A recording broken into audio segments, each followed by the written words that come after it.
तुकाराम जी से किसी ने पूछा, वैसे आत्मचरित्र वर्णन करना महापुरुषों के लिए बड़ा कठिन होता है। अपनी प्रशंसा या अपने चरित्र पर जब उनके जन पूछते हैं तो करुणा करके वो बताने लगते हैं। तुकाराम महाराज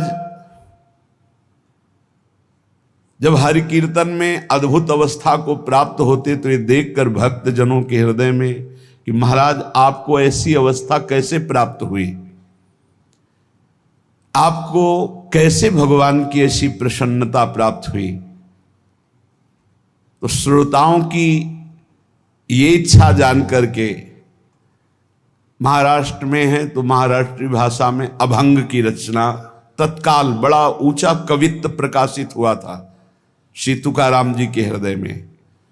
उन्होंने लिखा कि मैं कोई ऐसी महान उच्च जाति का नहीं हूं कि मुझे जाति पक्ष देखकर भगवान ने कृपा की हो, न मैं धनी हूं कि मुझे धनी देखकर कृपा की, न मैं विद्वान हूं कि विद्वान देखकर कृपा की। वो सहज कृपालु हैं पर कृपा की हम पर वो कृपा का शब्द समझिए भारी प्रतिकूलता। हम पर कृपा की पर कृपा का शब्द यहां दुलार नहीं है, या भारी प्रतिकूलता है। वो कह रहे जाति शूद्र किया वैसे व्यवसाय, पांडुरंग पाए कुल पूज। उन्हीं के द्वारा लिखा हुआ यह भंग है। कहना नाही किंतु करता पालन, आपके वचन संत जन। वैसे तो मैं बिल्कुल अपने विषय में नहीं बोलना चाहता था, पर आप संत जनों ने, भक्त जनों ने आग्रह किया तो मैं अपनी बात बता रहा हूं। माता पिता मेरे छोड़ गए यदा, आपदा विपदा आन पड़ी। दुर्भिक्ष ने मारा छीना धनमान, गृहिणी बिना अन्न प्राण त्यागे। लज्जा बड़ी ग्लानि हुई कष्ट भारी, व्यापार में सारी पूंजी हारी। विठ्ठल देवल हुआ अति जीर्ण, उद्धार की मन बात आई। पहले कीर्तन फिर पुनः एकादशी, रहा ना अभ्यासी चित्त तदा। कुछ किए कंठ संतों के वचन, विश्वास सम्मान उर्धारे। जहां नाम गान गाऊं पद टेक, धरूं चित्त एक भक्ति भाव। श्री तुकाराम जी कहते हैं, संत पद तीर्थ किया सुधा पान, दिए लज्जा मान छोड़ पीछे। बन पड़ा जो भी किया उपकार, काया कष्ट कर हरि भजे। तुकाराम जी ने कहा, वैसे तो अपने विषय में बोलने में बड़ा संकोच होता है, किसी को भी हो, पर आप संतों का आदेश है कि आपको ऐसी ऊंची दशा कैसे प्राप्त हुई, तो सुनो हमारे ऊपर पांडुरंगा की कृपा हुई। पहली, मेरा जन्म आप लिख रहे हैं चतुर्वर्ण में हुआ। मुझे व्यवसाय मिला व्यापार का, लेकिन पांडुरंगा जब अपने में लगाना चाहता है तो व्यापार सफल कैसे हो सकता है। असफल हो गया व्यापार, सारी संपत्ति हमारी जाती रही, घाटा ही घाटा व्यापार में। हमारे कुल से विठ्ठल भगवान की उपासना होती रही। कुल में परंपरा चली आ रही थी कि हमारे कुलदेव पांडुरंगा विठ्ठल भगवान। ध्यान से सुनना, चतुर्वर्ण में हमारा जन्म हुआ, व्यापार किया गया, व्यापार में घाटा ही घाटा। ऐसी परिस्थिति आई, माता पिता का स्वर्गवास हो गया, बहुत दुख मिला। ना खाने को, ना व्यापार चला, माता पिता ऊपर से पधार गए, अकाल पड़ गया। जो घर में बचा हुआ अन्न था कुछ दिनों में खत्म हो गया, बाहर से आने का कोई गुंजाइश ही नहीं रह गई, सब स्वाहा। जो हम पिता माता की बनाई हुई प्रतिष्ठा थी वो भी धूल धूसरित हो गई। यहां तक कि मेरे परिवार को अन्न के लिए तड़प तड़प कर प्राण त्यागना पड़ा। खुद आपने लिखा, हर तरह से चारों तरफ मुझे अंधेरा ही अंधेरा, कष्ट ही कष्ट। आपको स्थिति कैसे प्राप्त हुई आप वर्णन। मुझे अपने ऊपर लज्जा आने लगी कि ना पत्नी को अन्न दे सका, ना परिवार को पाल सका। क्या जीवन मेरा, बड़ा हृदय में दाह हुआ, सब कुछ नष्ट भ्रष्ट हो गया। ये जिस पर मैं कृपा करता हूं ये लीला। ऐसी हालत में अब कुछ नहीं बचा, तो विट्ठल भगवान का मंदिर जो टूटा हुआ पड़ा था उसमें जो सेवा हो रही थी उसमें लग गया जाकर के, जीर्णोद्धार। उसमें रात दिन खूब शरीर को मेहनत करके परिश्रम करके सेवा करता और कुछ वहां से नहीं लेता, बस सेवा ही सेवा, खाने को भी नहीं। मन में उमंग आई, पहली बार की एकादशी व्रत रहूंगा। प्रारंभ की बात बता रहे हैं जहां से स्थिति भगवदाकार बनती है। देखो, जिस पर विशुद्ध कृपा होती है ये प्रतिकूलताएं शुरू हो जाती हैं। कोई भी भक्ति मार्ग का उपासक घबराए नहीं, हिम्मत रखे।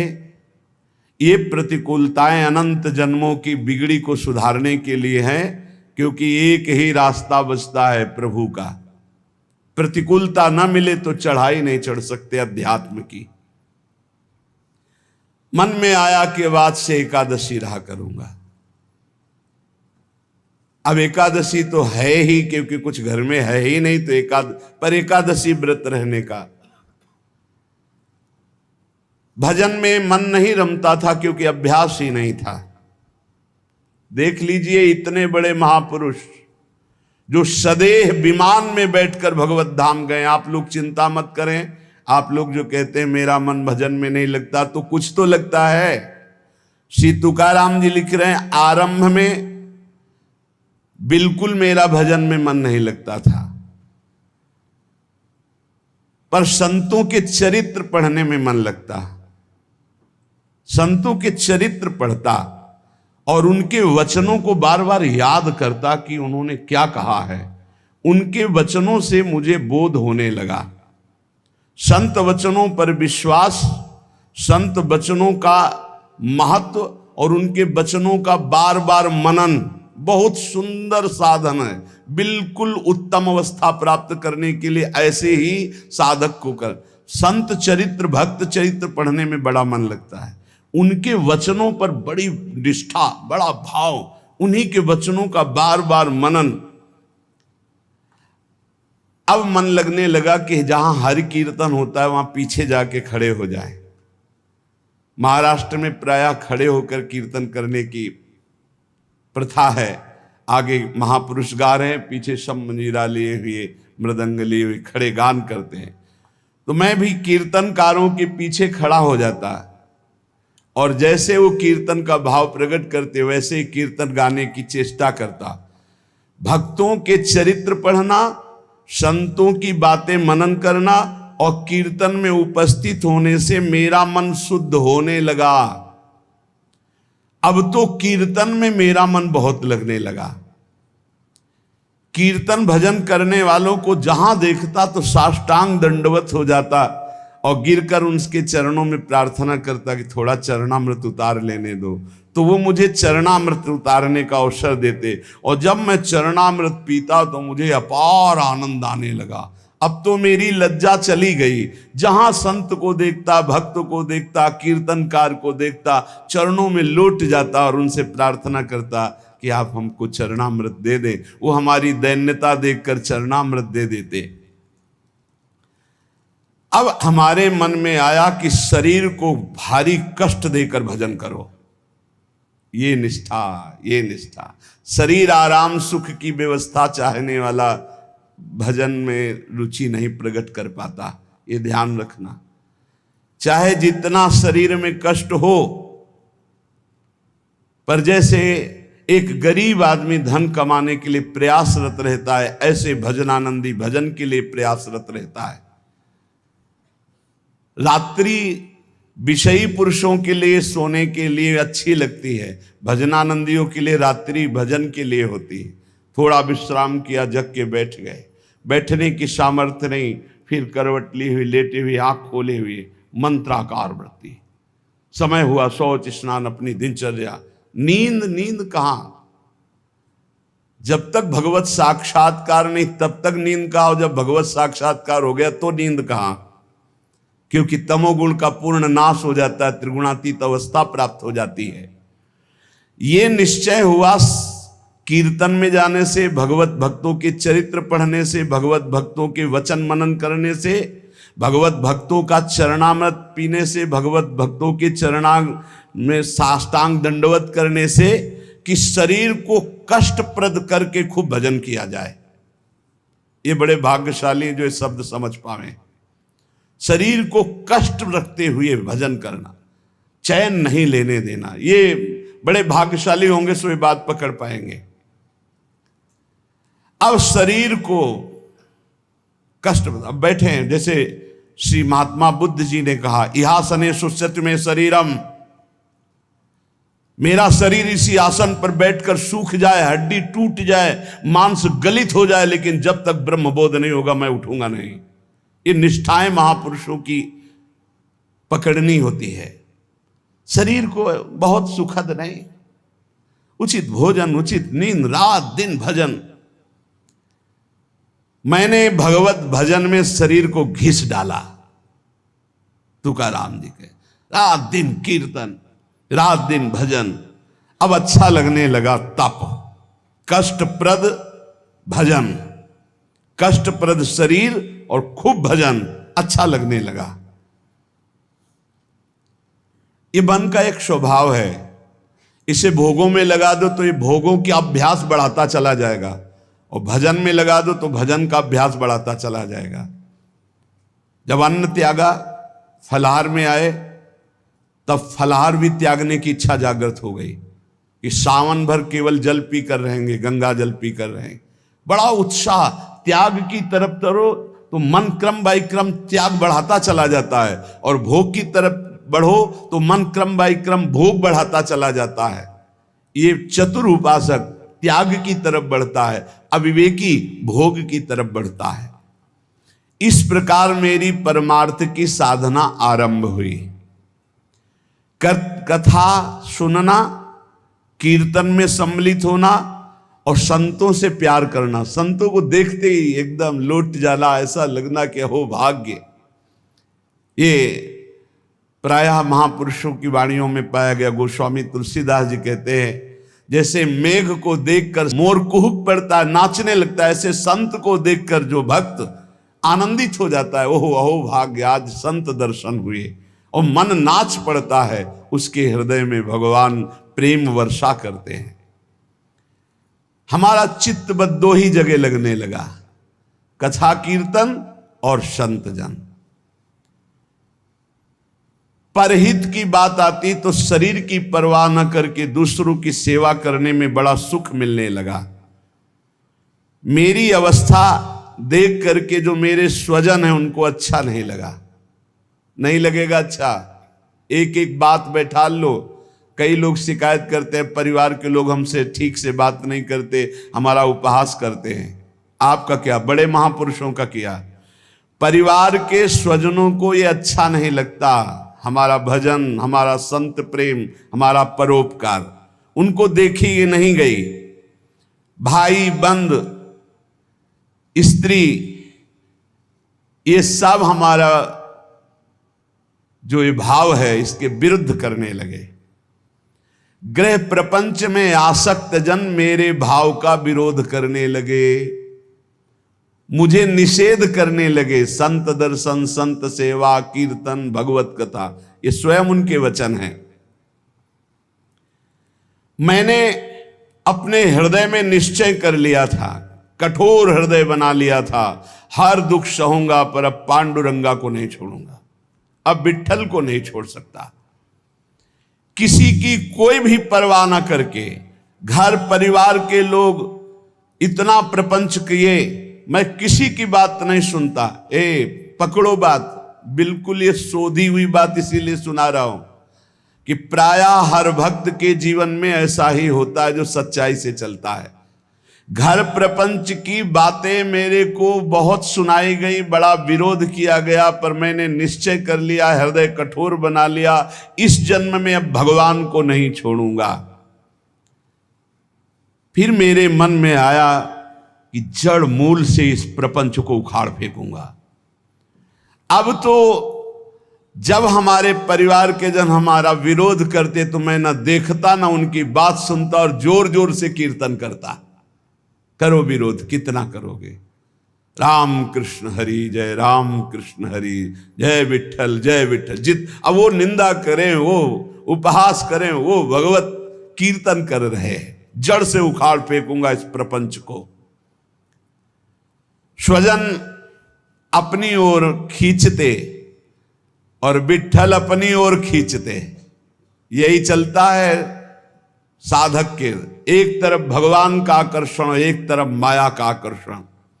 पर हमने भगवान की तरफ, परमार्थ की तरफ कदम जोर से बढ़ाए। अब साधक का यह निर्णय है कि तुम माया के आकर्षण में जाते हो या प्रभु के आकर्षण में। लोग बार बार हमसे कहते कि तुम प्रवृत्ति मार्ग में हो, गृहस्थ धर्म में हो, तुम्हें ऐसा नहीं करना चाहिए। मैंने किसी की नहीं सुनी। अब इस जन्म में मुझे भगवत प्राप्ति करनी है। तुम्हारे किसी के उपदेश हमारे दृढ़ निश्चय को नहीं बदल सकते। इतनी खींचातानी जीवन में उपस्थित हो गई कि सत्य की पहचान के लिए मुझे मन को समझाना पड़ा कि तू मेरा साथ दे दे। अब जगत में तो कोई साथ नहीं दे रहा। अय मन, तू मेरा साथ दे दे, तू मेरा साथी बन जा और सत्य स्वरूप भगवान श्री हरि के पथ का अनुसरण कर, तू कृतकृत्य हो जाएगा। तुकाराम जी महाराज कह रहे, कोई साथ नहीं दे रहा।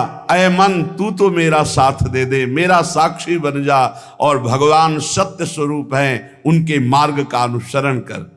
इस असत्य संबंध, पति पुत्र परिवार, ये मिथ्या नश्वर प्रपंच भोग, तिलांजलि दे दे मन, तू मेरा साथी बन जा। मैंने बहुत लोगों के मतों को नहीं माना। मेरे हृदय में नित्य और अनित्य का विवेक जागृत हो चुका था, इसलिए मैंने सत्य को पकड़ा। केवल भगवान का मार्ग ही सत्य है, न ये संबंध सत्य है, न ये संसार सत्य है। इस प्रकार जब मैंने श्री हरि चरण प्राप्ति के लिए दृढ़ निश्चय कर लिया, तो उसी समय भगवान मेरे सदगुरु के रूप में पधारे। श्री बाबा चैतन्य ने मेरे हृदय देश में प्रकाशित होकर के श्री राम कृष्ण हरि इसका उपदेश किया। वही कीर्तन करते थे, पर वही गुरुदेव आकर हृदय में उपदेश किए, जिसे कहते हैं स्वप्नादेश। उपदेश किया कि अब तुम श्री राम कृष्ण हरि ही कहो। मैंने अब दृढ़ विश्वास कर लिया कि जो जप रहा था वो गुरुदेव ने दे दिया। अब तो किसी भी तरह मैं इसे नहीं छोड़ सकता। विश्वास चित्त में धार लिया कि मेरा भोजन भी राम कृष्ण हरि, मेरी प्यास भी राम कृष्ण हरि, मेरे प्राण भी राम कृष्ण हरि, मेरा सर्वस्व राम कृष्ण हरि। निश्चय कर लिया, बड़ा सहारा मिल गया। पहले जपते थे, वही जब गुरु ने दिया तो बड़ा सहारा मिल गया, परिपक्व हो गया। अब तो बैठ करके 24-24 घंटे नाम कीर्तन, क्योंकि निश्चय पहले ही कर लिया था शरीर को कष्ट देकर भगवत भजन करना। ये बहुत जल्दी भजन रंग लाता है। जब चित्त लवलीन होने लगा तो मेरे हृदय में कविता की स्फूर्ति होने लगी। श्री हरि के लीला गुण प्रकाशित होने लगे, उनको कविता रूप में लिखने की स्फूर्ति हुई। श्री हरि का कीर्तन और श्री हरि प्रदत्त अभंग वाणी प्रकट हुई मेरे हृदय में। मैंने देखा कि मेरी बुद्धि में ये ताकत नहीं थी, ये मेरी बुद्धि में श्री हरि कीर्तन से प्रकाश हुआ, हरि लीलाओं का। ये भगवत प्रसाद से मेरे अंदर आया। ये भगवान की ही प्रेरणा से अभंग निकलते थे। मैं गदगद होकर के अश्रु प्रवाह करने लगा कि कैसी कृपा की मेरी बुद्धि में एक भी लीला नहीं थी और आज लीलाओं की बाढ़ आ रही, गुणों की बाढ़ आ रही है। मैंने श्री हरि चरणों के प्रति और दृढ़ विश्वास और दृढ़ श्रद्धा प्रकट हुई। क्रम चलता रहा। बीच में रामेश्वर भट्ट के द्वारा बड़ा हमारे साथ निषेध आघात हुआ। मैंने भगवान की कृपा समझी। निषेध आघात हुआ, उसको भी सहा। बड़े विघ्न डाले जाते हैं। ये माया भगवती बड़ी विचित्र है। भगवान की प्रेरणा से मैंने उसको भी सहा। समाज का विरोध, घर का विरोध, माया का नाना प्रकार तांडव, खाने को नहीं, हर अव्यवस्था। चलो भजन, यहां जरा सा कामना पूर्ति नहीं होती, बोले अश्रद्धा हो गई भगवान में। ये कोई भगत है? भगवान ही हमारे प्रीतम हैं, उन्हीं को प्रसन्न करना है। इसलिए नाम कीर्तन और सुंदर कवित्व रचना करके उनको सुनाता। जब मैं ऐसा करता तो बहुत लोगों ने मुझे अनुचित ठहराया।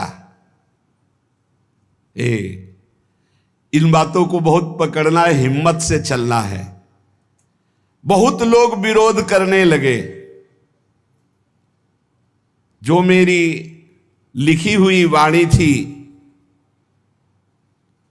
बड़ा विरोध होने लगा। इस विरोध से मेरा चित्त यूं दुखी हुआ कि हे हरि, आप प्रेरित करते हो, सो मैं लिखता हूं, सो मैं गाता हूं, फिर ये विरोध क्यों?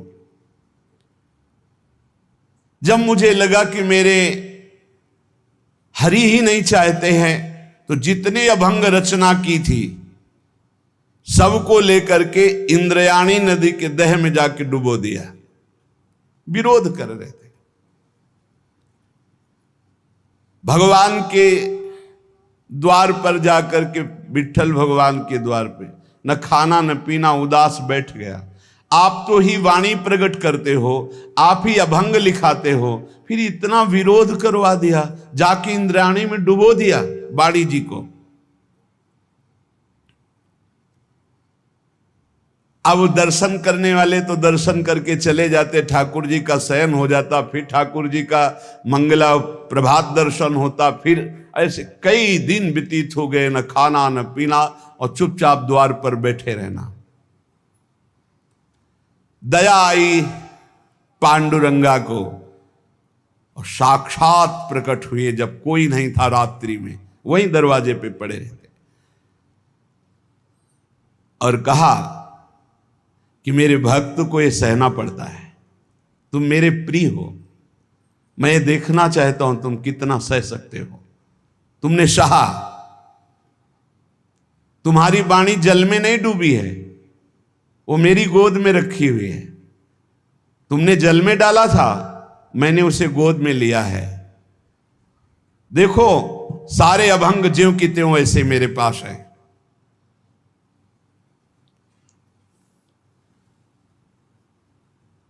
अभंग ज्यों के त्यों, जैसे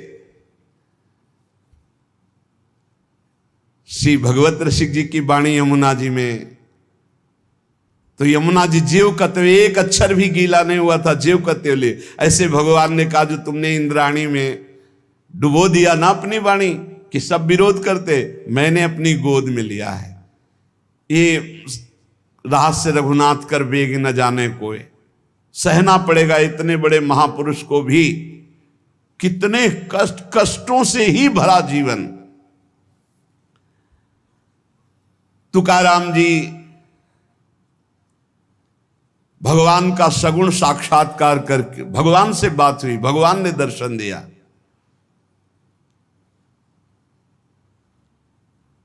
उन्होंने जो अपने जीवन में कष्ट सहा, उस कष्ट से भगवान के प्रति उनकी ममता घटी नहीं, उनकी ममता बढ़ी।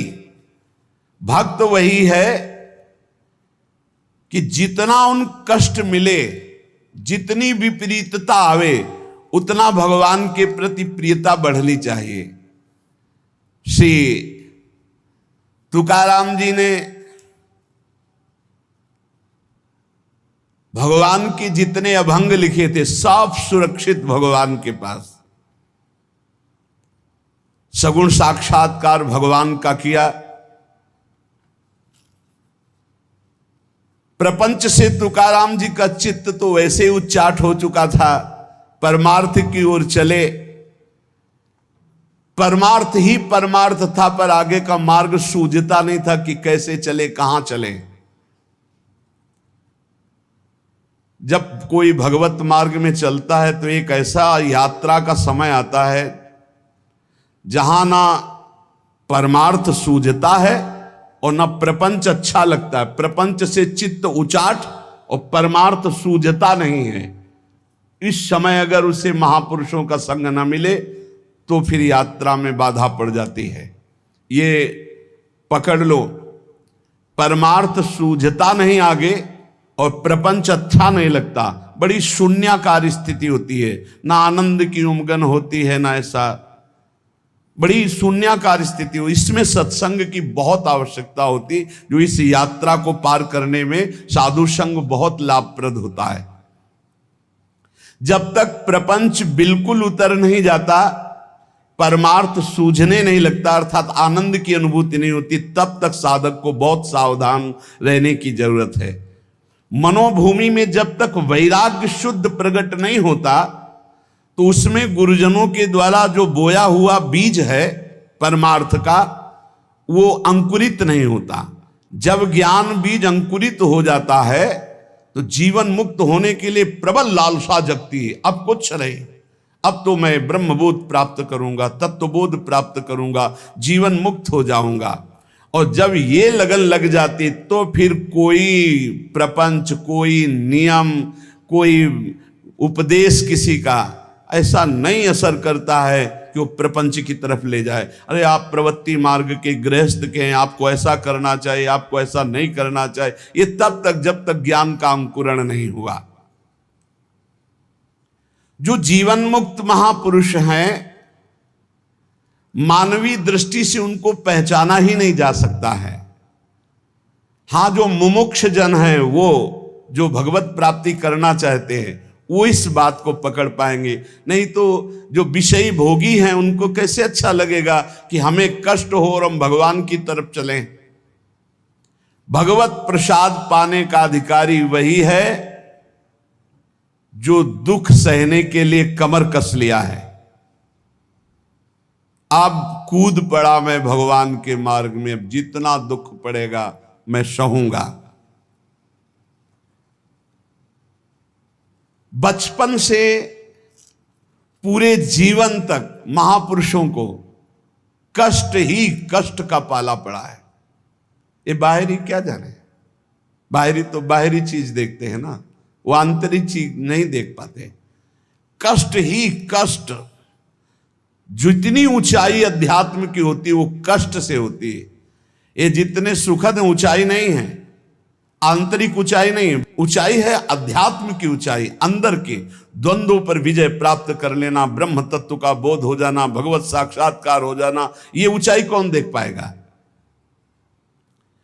मोक्ष मार्ग में चलने वाले या भगवत प्राप्ति के मार्ग में चलने वाले साधु जनों का, भक्तों का पहला पड़ाव होता है कि अपनी निष्ठा परिपक्व करे। पहला कदम मजबूती है कि अपनी निष्ठा परिपक्व करे। कोई तुम्हें साथ नहीं देगा, कोई तुम्हारा इस मार्ग में मित्र नहीं होगा। जिसको मित्र बनाओगे वो घसीट लेगा प्रपंच की तरफ। आपको अकेले चलना है। आज तक का पूरा खुद का अनुभव है, इस मार्ग में अकेले चलना है। इस मार्ग में हमको मरना है। जीवित मर जाए उलट आप में समाया है दिलगिरी। हर समय कष्ट, एक मिनट का कष्ट, हर समय का कष्ट, पूरे जीवन का कष्ट। मृत्यु जब तक नहीं होगी तब तक का कष्ट। लेकिन उस कष्ट से ना उदास, ना निराश, ना हताश, पूरे जीवन की बात है।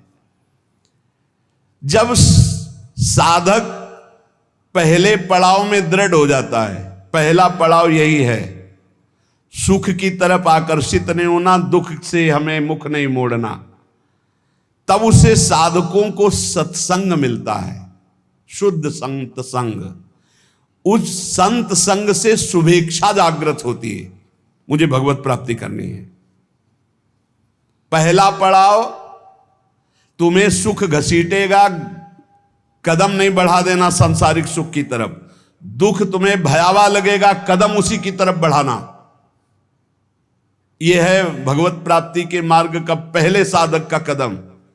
पकड़ो, सुख घसीटेगा, सुविधाएं घसीटेंगी, सुख सुविधा की तरफ कदम नहीं बढ़ाना।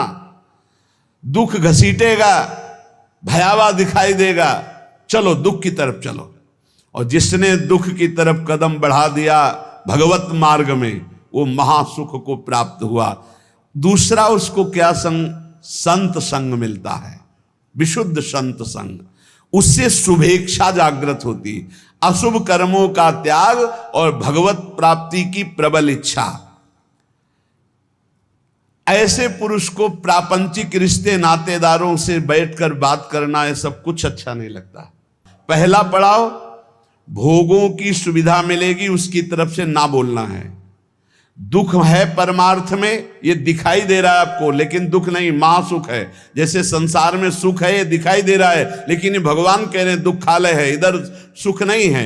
परमार्थ में दुख दिखाई दे रहा है, लेकिन इधर महासुख है, इधर कदम बढ़ाओ परमार्थ की तरफ। दूसरा, जे ही कदम बढ़ाओगे तो सच्चे संतों का संग मिल जाएगा, पहचान, शुभेच्छा जागृत हो जाएगी, पापाचरणों का त्याग और भगवत मिलन की, शुभ कर्मों की अंदर प्रबल इच्छा जागृत होगी। तीसरा, उसे बद्ध पुरुषों का संग अच्छा नहीं लगेगा। ये रिश्तेदार, नातेदार, सांसारिक भोगों में फंसे हुए लोग, ये अच्छा नहीं लगेगा। भले वो संसार के बीच में रह रहा है, लेकिन उसको इनसे प्रपंच की बातें करना, संसार के लोगों की रिश्ते नाते की बातें, ये अच्छा नहीं लगता। आंतरिक जब मन का आकर्षण भोगों की तरफ होता, उस भोगों से मन को जलाते हुए परमार्थ की तरफ चलना है। क्या जाने संसारी पुरुष, इनको तो जब जो इच्छा हुई सो भोग लिया, ये क्या जाने चढ़ाई को, ये तो खिसकते हुए गए नरक की तरफ। और वो जब साधक संभल कर चलता है, तब इनको लगता है नहीं नहीं, परमार्थ में इतनी ऊंचाई पर नहीं, भ्रष्ट करने के लिए वो उपदेश देते। तो बद्ध पुरुषों का संग ऐसे साधकों को अच्छा नहीं लगता।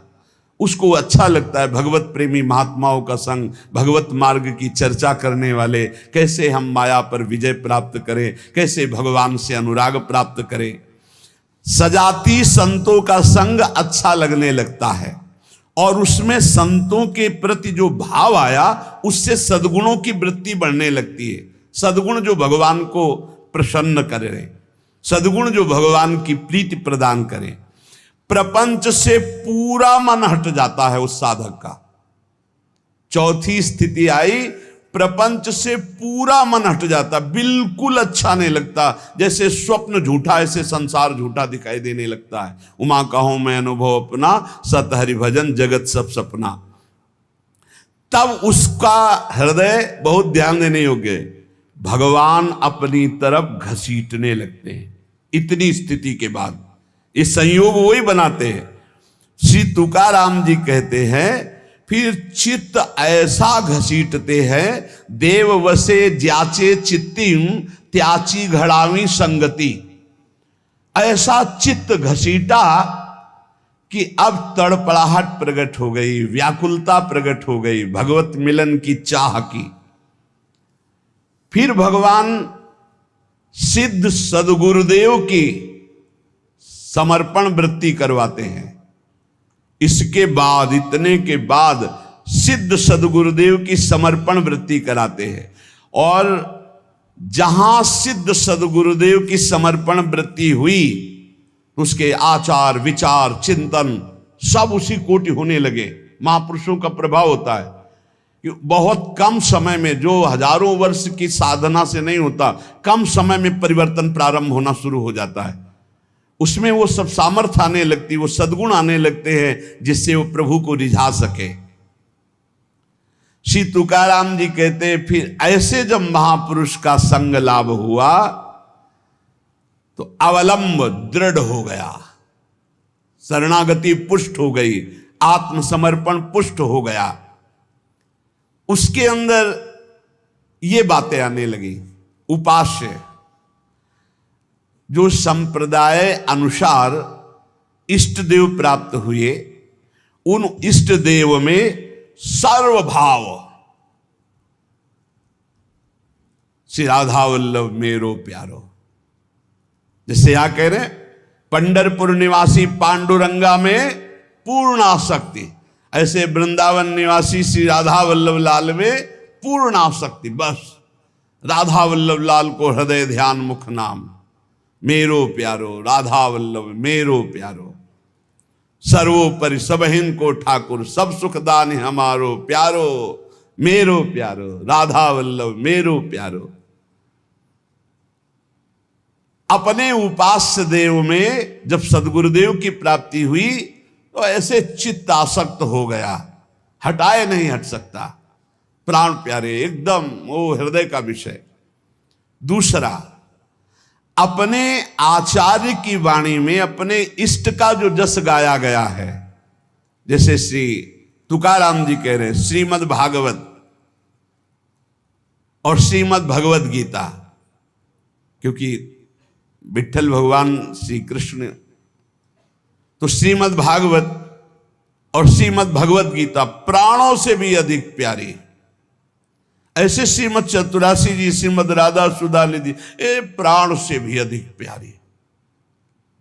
सिद्ध सदगुरुदेव के मिलने पर इष्ट देव में परम आसक्ति और इष्ट ग्रंथ में परम आसक्ति।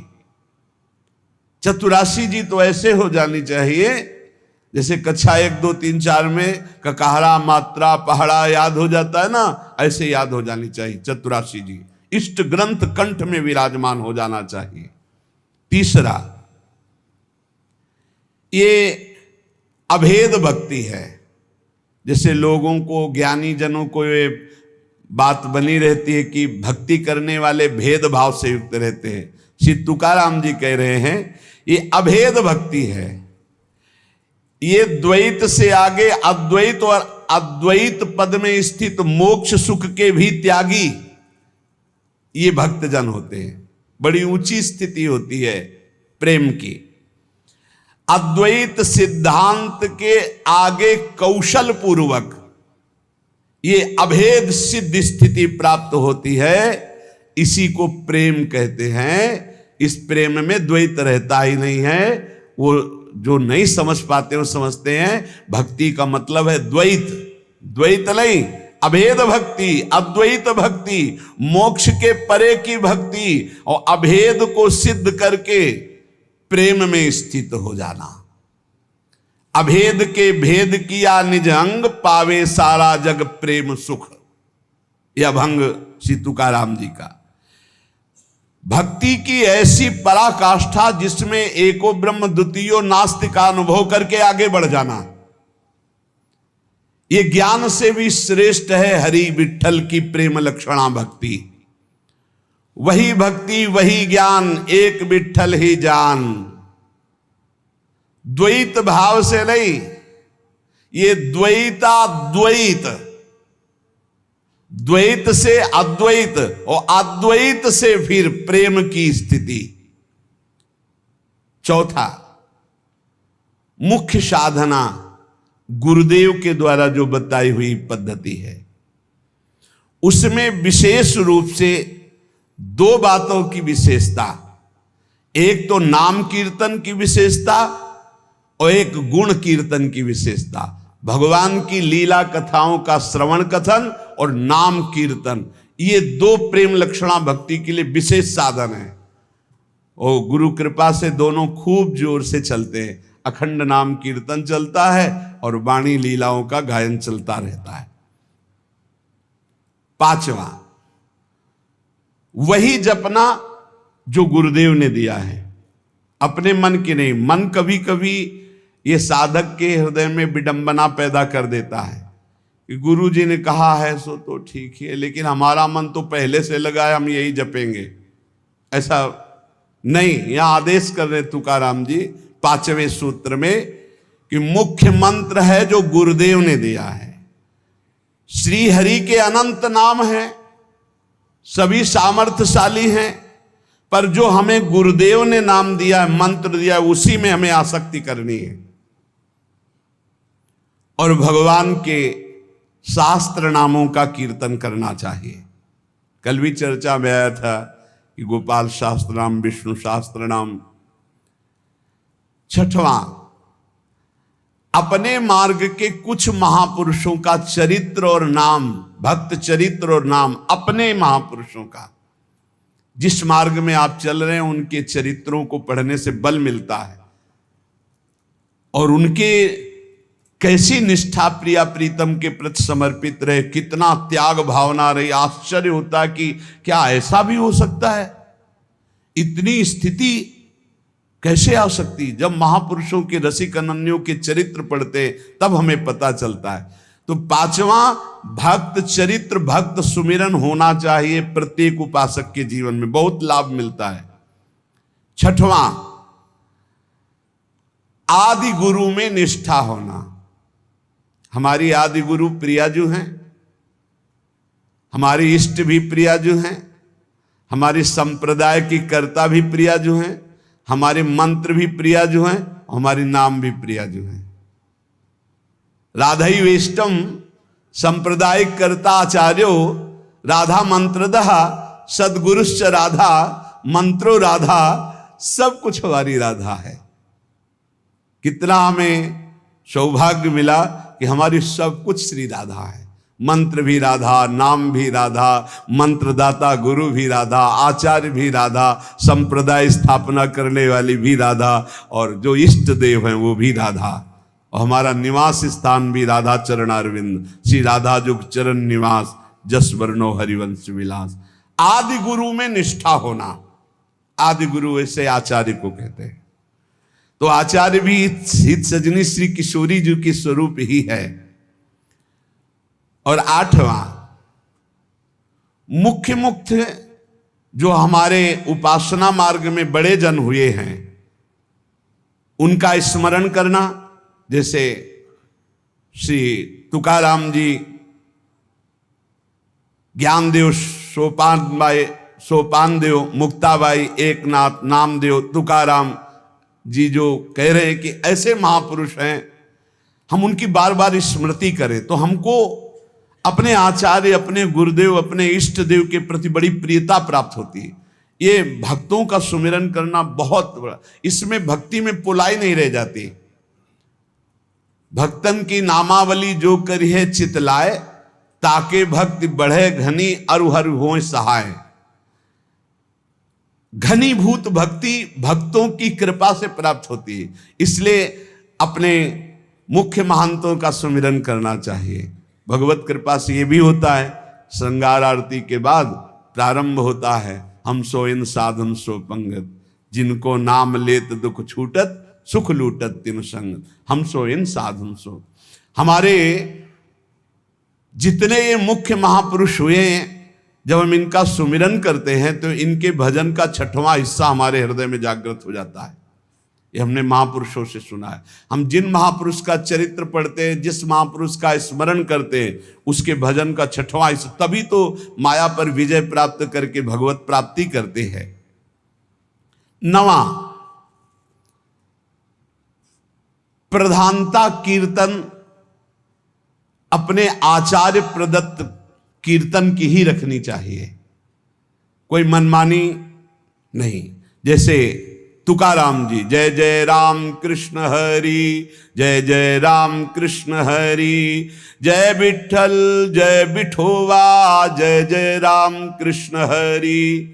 अपने आचार्य, अपने गुरुदेव के द्वारा दिया हुआ कीर्तन। जैसे अपने लोग जय जय राधा वल्लभ श्री हरिवंश, जय जय श्री वृंदावन श्री बनचंद महाप्रभु हरिवंश चंद्र जी के प्रथम पुत्र का जो यहाँ के तिलकैत अधिकारी हुए, और बनचंद कहते प्रिया प्रीतम को, वृंदावन के चंद्रमा श्री श्यामा श्याम, जो जैसा भाव कर पावे। बनचंद जो नाम रखा गया वो प्रिया प्रीतम के ही उससे रखा गया। प्रिया वृंदावन के चंद्रमा श्री प्रिया प्रीतम, ये नाम रखा गया महाप्रभु के बड़े पुत्र का। जैसे श्री कृष्ण चंदजू महाराज, श्री गोपी नाथ जो महाराज, तो ये सब प्रभु के ही नाम तो रखे गए। तो ये जो बनचंद है ये प्रिया प्रीतम का संबोधन है कि प्रिया प्रीतम जो वृंदावन के चंद्रमा युगल चंद्र हैं। जय जय राधा वल्लभ श्री हरिवल्लभ, जय जय श्री वृंदावन श्री वंचन। तो प्रधानता अपने आचार्य गुरुदेव प्रदत्त कीर्तन की ही रखे कीर्तन में। और पूज्य जितने विश्व के संत महात्मा हैं, विश्व के, भारत के ही नहीं, अतिथि संत भक्त, ये सब जो श्री कृष्ण से संबंध मानने वाले हैं, ये सब हमारे पूज्य हैं। ऐसी सदैव भावना रखे। तुलसी की माला, गले में तुलसी की कंठी जरूर हर समय बंधी रहनी चाहिए। अगर टूट जाए तो एक प्रसादी करके पहले से ही रखनी चाहिए। प्रत्येक साधक को एक प्रसादी तुलसी पहले से अपने पास रखनी चाहिए। कभी कंठी अगर भंग हो जाए तो जब तक उसे हम ठीक न करवाएं तब तक नई तुलसी की कंठी बांध लें। और अगर वो ठीक होने लायक नहीं तो यमुना में प्रवाहित कर दे। और अगर ठीक होने लायक है तो गुरु प्रदत्त कंठी पुनः ठीक करवा के उसी को बांधे। पर जब तक नई कंठी हमारे पास प्रसादी नहीं होगी तो फिर हमारा गला खाली रहेगा। 1 मिनट भी खाली गला नहीं रखना, ये हमारी वैष्णव पद्धति है। गले में तुलसी की माला और नाम जप के लिए तुलसी की माला, गले में तुलसी की कंठी और तुलसी की माला से ही नाम जप होता है। हमारा जो वैष्णव जनों का नाम जप होता है वो तुलसी की माला से होता है। श्री तुकाराम जी कह रहे हैं, महाव्रत निरंतर भगवान का चिंतन करना और जैसे उनके मार्ग में एकादशी व्रत रहना, रात भर कीर्तन करना, शिवरात्रि का व्रत रखना, कृष्ण जन्माष्टमी का व्रत रखना और पंडरीकनाथ की यात्रा करके रात में जाके कीर्तन करना। 12वां महातीर्थ, अपने इष्ट देव के संबंध से जो तीर्थ स्थल हैं उनमें यात्रा करना या वहां वास करना। अपने लोगों को तो परम सौभाग्य स्वामिनी जी ने दे दिया, वृंदावन, वृंदावन वास, नित्य उनकी लीला स्थली, यही लीला कर रहे हैं।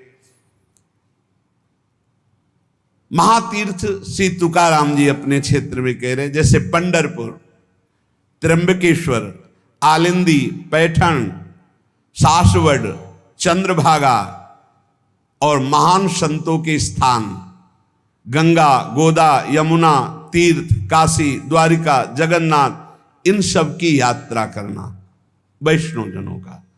अपने लोगों की अनन्य निष्ठा, व्रत 84 कोश, श्रीधाम वृंदावन, बस ये अनन्य निष्ठा है। 13वां वर्ज, ये बातें कभी नहीं होनी चाहिए वैष्णव में। पराई स्त्री का काम भाव से स्पर्श, संयोग, दृष्टि, चिंतन, संभाषण पूर्ण रूप से त्याग होना चाहिए। पराई स्त्री की वैष्णवजन गृहस्थ भी होते हैं, वैष्णवजन विरक्त भी होते हैं। तो जो गृहस्थ हैं वो अपनी स्त्री में धर्मानुकूल और जो विरक्त हैं भगवत भाव से। पहला वर्ज, पर स्त्री के प्रति दोष दर्शन, पर स्त्री के प्रति भोग वृत्ति की भावना बिल्कुल त्याग दे, नहीं भगवत मार्ग में आगे नहीं बढ़ पाएगा। दूसरा, छल कपट आदि करके दूसरे का धन अपहरण करने की बात रखना कभी नहीं होना चाहिए। दिखावा करके, दंभ करके, पाखंड करके किसी भी तरह से दूसरे से धन ऐंठने की इच्छा रखना, फिर आप वैष्णव पद्धति में फिसल जाएंगे, आगे नहीं बढ़ पाएंगे। तीसरा, किसी की भी निंदा करना नहीं करना है। पर निंदा बिल्कुल ना सुननी है ना करनी है। अगर वैष्णव धर्म में स्थित रहना है, परमानंद प्राप्त करना है, पहला नियम किसी भी माता बहन के प्रति काम भाव नहीं। दूसरा नियम किसी के भी धन को किसी भी तरह से ठगाई ना करे। तीसरा, पर निंदा ना सुने ना पर निंदा करे। चौथा, जो संतों ने भोजन निषेध किया वो नहीं करना चाहिए। मांस, मद्य, मछली, अंडा और जैसे प्याज लहसुन, इनको त्याज्य। प्याज लहसुन तमोगुणी है, तमोगुणी होने के कारण इसका त्याग किया गया है। वो अंदर से भजन की वृत्ति छीण करता है, तुम जान नहीं पाओगे, इसीलिए संतों ने अनुभव करके इसका त्याग किया। प्याज लहसुन निषेध है केवल तमोगुण के कारण, वो तमोगुण की वृत्ति बढ़ाता है। तमोगुण जो है निद्रा, आलस्य, प्रमादोत्थम तत्तामस मुदाहृतम, भजन में निषेध है, इसलिए निषेध किया गया है। और मद्य, मांस, मछली, अंडा, ये तो बिल्कुल निषेध किया गया है। वैष्णव होकर अगर इनकी तरफ या भक्त होकर जरा भी ऐसी दृष्टि रखता है तो पाखंडी है, वो भक्त नहीं है जो ऐसे जीवों को कष्ट देकर अपना उदर पोषण करना चाहे। पांचवा, वर्ज में मन से, वाणी से, शरीर से किसी की हिंसा न करे। ये काया वाचा मानुषा अगर किसी को दुख देता है तो भगवत मार्ग में नहीं चल पाएगा। इसलिए भगवत मार्ग पुष्ट करने के लिए स्वयं कष्ट सहे, दूसरों को कष्ट न दे। आचरण, जो अपने धर्म के आचरण उन्हीं का पालन करे। जो हमारे गुरुदेव ने, हमारे आचार्य ने हमारा दिनचर्या बना दी, जो हमारा नियम बना दिया, हमको उसी के अनुसार चलना है। अपने आचार्य प्रदत्त धर्म में स्थित रहने में कभी संकोच न करें। दूसरा क्या करता है मैं नहीं देखना, हमारे आचार्य ने जो हमें आदेश किया हमको उसी मार्ग में चलना है। जो विधि निषेध किया गया उसका पालन करें। ये नहीं करना, ये करना है, इसे विधि और निषेध कहते हैं। विधि कहते हैं ये करना है, निषेध नहीं करना है। जो कहा गया है वैसे ही चले। प्रभु को प्रसन्न करने के लिए संतों के जो उपदेश है वो सर्ववंद्य हैं। इसलिए अपने धर्म के अनुसार जो आचार्य ने आपको उपदेश किया, गुरु ने उपदेश किया, जो ऐसे चलता है वो कर्म बंधनों पर विजय प्राप्त कर लेता है। 15वां, वैष्णव का परम स्वभाव है परोपकार करना, दूसरों को सुख पहुंचाना। सर्वम विष्णुमयम जगत, सब भगवत स्वरूप है। वैष्णव का धर्म है समस्त भूतों में भगवत भाव करके व्यवहार करना। कई बार चर्चा की कि किसी से व्यवहार करना तो पहली दृष्टि पड़ने पर उसमें राधा वल्लभ लाल देखो, मेरे प्रभु राधा वल्लभ लाल विराजमान हैं। अगर भगवत भाव नहीं किया तो पुण्य क्रिया भले हो जाए, वो भगवान की प्राप्ति कराने वाली क्रिया नहीं। इसलिए अच्युत भावना विहीन कर्म का ज्यादा महत्व नहीं, भगवत भावना युक्त किसी से भी कुछ भी। परोपकार ये बहुत बड़ा धर्म है। कोई बीमार है, कोई कष्ट में है, कोई वृद्ध शरीर है, हमें अवसर मिले तो हमें सेवा करनी चाहिए। अगर हमारे पास अर्थ है, कोई बीमार है, वो अर्थ की अव्यवस्था कारण सही औषधि नहीं उसकी हो पा रही, हमें कूद पड़ना चाहिए, हमें सहयोग करना चाहिए। धन की सार्थकता है इसी बात में कि दूसरों को हम सुख प्रदान कर सके। परोपकार सबसे बड़ा धर्म है। परहित सरिस धर्म नहीं भाई, पर पीड़ा सम नहीं अधमाई। श्री तुकाराम जी महाराज कह रहे हैं कि जब हृदय में भ्रांति उत्पन्न हो जाती है, भ्रांति क्या, भगवान में सुख है ये ना मानकर, भोगों में सुख है ये मानकर जब जीव बहने लगता है तो लुभायमान हो जाता है भोगों से, तो उसको सुख नहीं मिलता। यद्यपि जहां भोग भोग रहा है वहां भी परमात्मा है, क्योंकि परमात्मा के बिना कहीं कोई सत्ता ही नहीं। तो कह रहे हैं वो ऐसे लोग हैं जैसे जोंक या चीचड़, जैसे थन के पास ही वो चीचड़ लिपटा हुआ है पर वो दूध नहीं पिएगा, वो खून चूसेगा। ऐसे ही जहां तुम भोग दृष्टि कर रहे हो वही परमात्मा है, उसमें ही परमात्मा है। और सही पूछो तो वही परमात्मा है, क्योंकि जड़ चैतन्य वही बना हुआ है। तुम जिसे भोग दृष्टि से देख रहे हो, चीचड़ की तरह तुम दुख भोग रहे हो, उस सुख सिंधु परमात्मा को नहीं समझ पा रहे। जैसे जोक है, लिपटेगी वो खून ही पिएगी। जैसे मेढक आदि है, तो वहीं इस तालाब में है, पर सरोवर में खिला हुआ कमल है, उसको वो पराग को नहीं पान कर पाएंगे, पराग का पान भौरा ही करता है। ऐसे ही वैष्णोजन भौरे हैं और भगवत विमुख ये चीचड़, जोंक और मेढक के समान टर टर व्यर्थ बातें करना और दूसरों को दुख देना, सुख भोगने के लिए हिंसा आदि तक में उतर जाना। वैष्णव पराग सेवी, भगवत आनंद सेवी भौरे के समान है। सदाचरण, नाम जप और नाम निंदकों से दूर रहना। जो भगवान के नाम की निंदा करते हैं, ये जोंक हैं, ये खून पिएंगे, ये चीचड़ हैं, दूध नहीं पिएंगे, परमानंद नहीं भोगने वाले, ये नाना प्रकार के क्लेश भोगने वाले, ऐसे लोगों से दूर रहो जो भगवान की निंदा करते, भगवान के नाम की निंदा करते, भगवत मार्ग की निंदा करते, वैष्णवों की निंदा करते हैं। भगवान का नाम एक नौका है। जो भगवान का नाम जपता रहता है मानो सुदृढ़ नौका में बैठा हुआ है। बिल्कुल चिंता मत करो, आप नाम जप करो, निश्चित आपको भगवत प्राप्ति हो जाएगी। श्री तुकाराम जी कहते, भव सिंधु के पार ले जाने वाली सुदृढ़ नौका नाम है।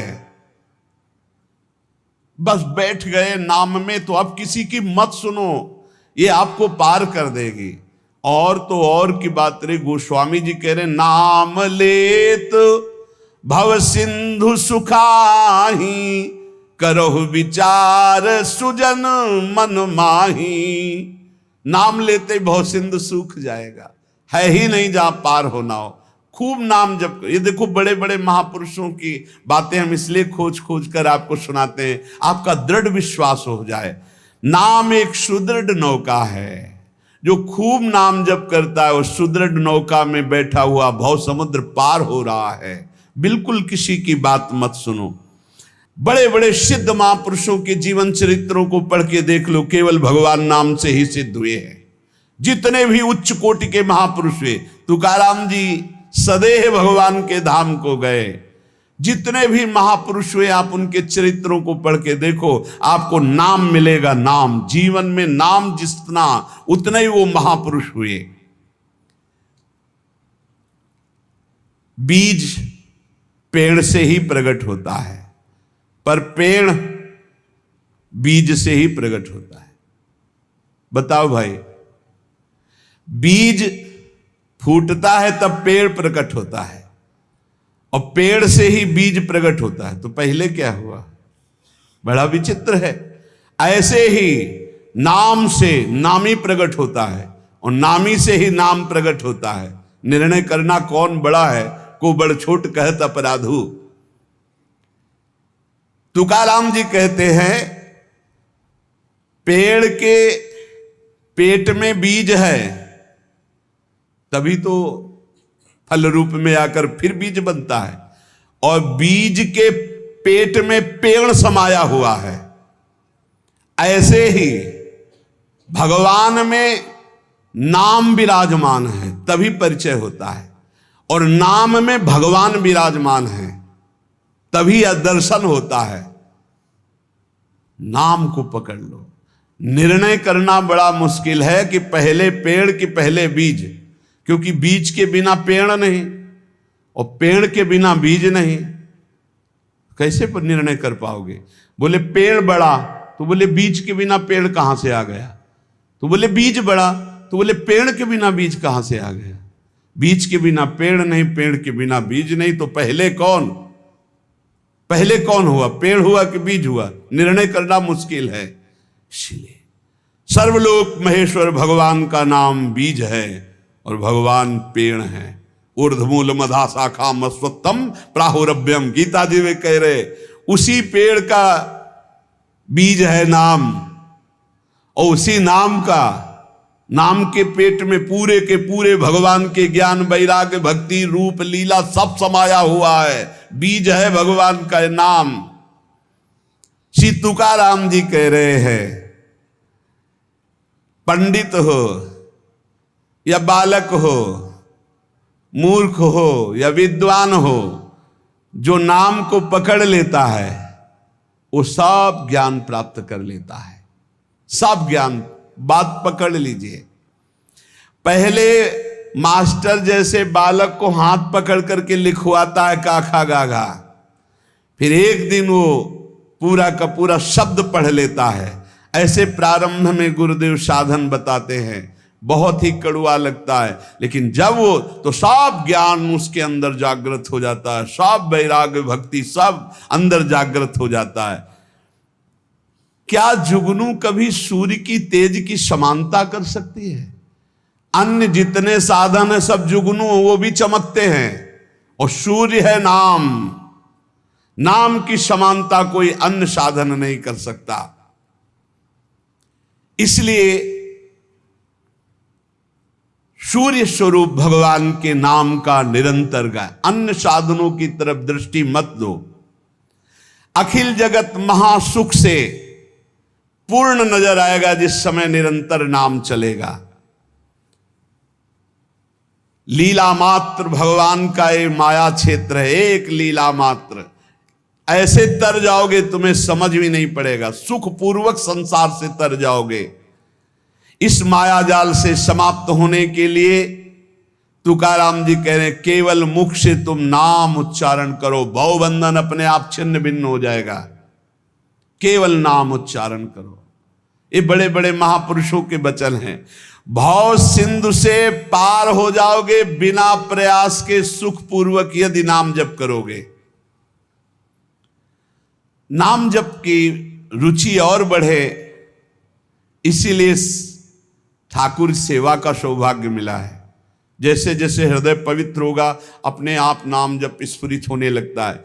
तो जब ठाकुर सेवा का तुम्हें अवसर मिले तो जरूर दौड़ भागो, क्योंकि वो नाम जप में प्रीति बढ़ाएगा। ठाकुर सेवा, श्री जी की सेवा, ये तुम्हारे भजन की वृद्धि कर देगी। इसमें कभी ऐसा मत सोचो कि एकांत में बैठकर अगर मैं नाम जप करता तो ठीक था, ये हमको तो सेवा में लगना। सेवा से नाम जप की प्रीति और बढ़ती है। अगर देवालय में सेवा मिले या अपनी कुटिया में ठाकुर सेवा विराजमान करके मिले,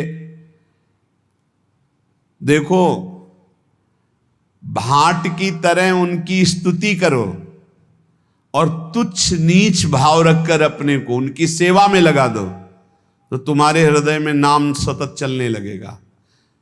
जैसे सूतमागध बंदी जन राजा का गुण गाते हैं, ऐसे दैन्य होकर के प्रभु के गुण गाओ। देखो ना बड़े बड़े महापुरुषों के, सूरदास जी के अश्रु चल रहे, पद गा रहे, ठाकुर जी बैठे सुन रहे। ये भगवत मार्ग है, प्रेमियों का मार्ग है। इसमें अलग दैन्य भाव होकर पद गायन कर रहे और एकदम अपने को नीच समझ करके प्रभु की सेवा में लगे। बड़ी कृपा है जो हमसे सेवा करवा रहे हैं, नहीं तो पापाचरण भी तो शरीर से हो सकते हैं। दो बातें यदि हो रही तो तुकाराम जी कह रहे हैं कि नाम जब बहुत शीघ्रता से निरंतर चलने लगेगा। यदि श्री जी की सेवा और श्री जी के गुणों का गायन, लीला गायन दैन्य होकर, जैसे राजा के सामने कुछ चंद धन के लिए सूतमागध बंदीजन उनका जस गाते हैं, ऐसे हम प्रेम के लिए अपने आराध्य देव का जस गाते हैं।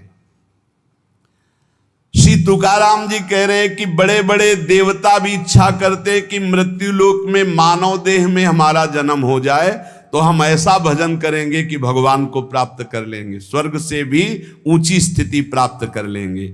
और तुम मृत्यु लोक के भोगों में फंसकर भगवान को छोड़ रहे हो। तुकाराम जी कह रहे स्वर्ग के देवता इच्छा करते कि कभी भगवान हम पर कृपा करे, हमें मृत्यु लोक में मानव देह दे दे जिससे मैं भजन करके भगवान को प्राप्त करूं, और तुम मृत्यु लोक के भोगों में भगवान के भजन को छोड़ रहे हो। स्वर्ग के देवता स्वर्ग और स्वर्ग के भोग छोड़कर मृत्यु लोक में मानव देह में आकर भजन करके भगवान को प्राप्त करना चाहते हैं। आपको सहज में अवसर मिला मानव देह, अब मृत्यु लोक के भोगों में फंस करके नाम जप मत छोड़ो। इंद्रियां ये कलह करती ही रहेंगी यदि भगवत प्राप्ति नहीं हुई थी। मुझे ये भोग भोगना है, नेत्रेंद्री कहेगी मुझे देखना है, श्रवणेंद्री कहेगी मुझे सूंघना है, जनेंद्री कहेगी मुझे भूंगना।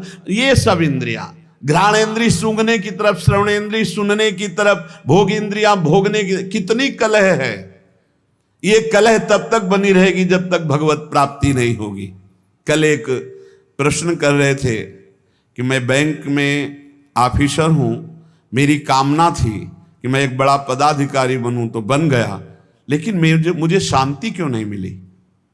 मैं अधिकारी हूं, मेरे पास सब भोग सामग्री जो मैंने कामना की थी सब, फिर भी मन अशांत क्यों रहता है? उनका एक ही कारण है, मन को विश्राम भगवान के चरणों से ही मिलेगा।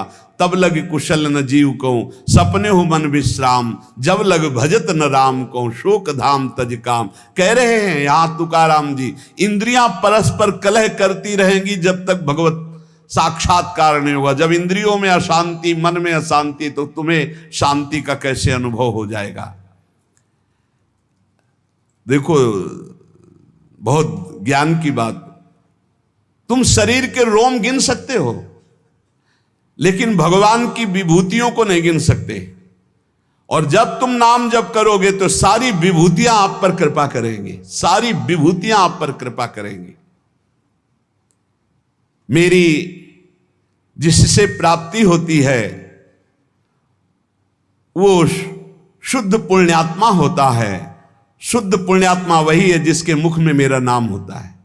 तुकाराम जी कह रहे हैं, श्री भगवान कह रहे हैं, मेरी जिससे प्राप्ति होती है वो शुद्ध पुण्यात्मा होता है।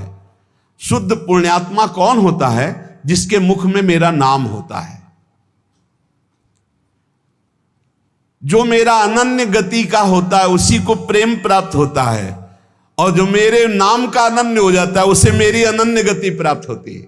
पकड़ो, महापुरुषों के वचनों को पकड़ो, सब नाम है, सब नाम। जैसे गर्भिणी स्त्री को परोसा गया तो उसको जब तृप्ति हुई तो गर्भस्थ बालक को पुष्टता अपने आप प्राप्त हो जाती है। ऐसे ही जब भक्त प्रसन्न हो जाता है तो भक्त के हृदय में विराजमान भगवान अपने आप संतुष्ट हो जाते हैं। तो नाम जप करे और भक्तों की आराधना करे, अपनी कोई स्वतंत्र इच्छा ना रखे, अपनी इच्छा को भगवान की इच्छा में समर्पित कर दे। माली जल को जिधर ले जाता है उधर ही जल प्रवाहित होने लगता है। हमारे जीवन बगीचा के मालिक हैं भगवान गुरुदेव, जिधर वो हमको ले जा रहे हैं हमको उधर ही बहते चले जाना है। अगर उधर नहीं जाओगे तो प्रवाह फूट पड़ेगा और गलत दिशा की तरफ चला जाएगा।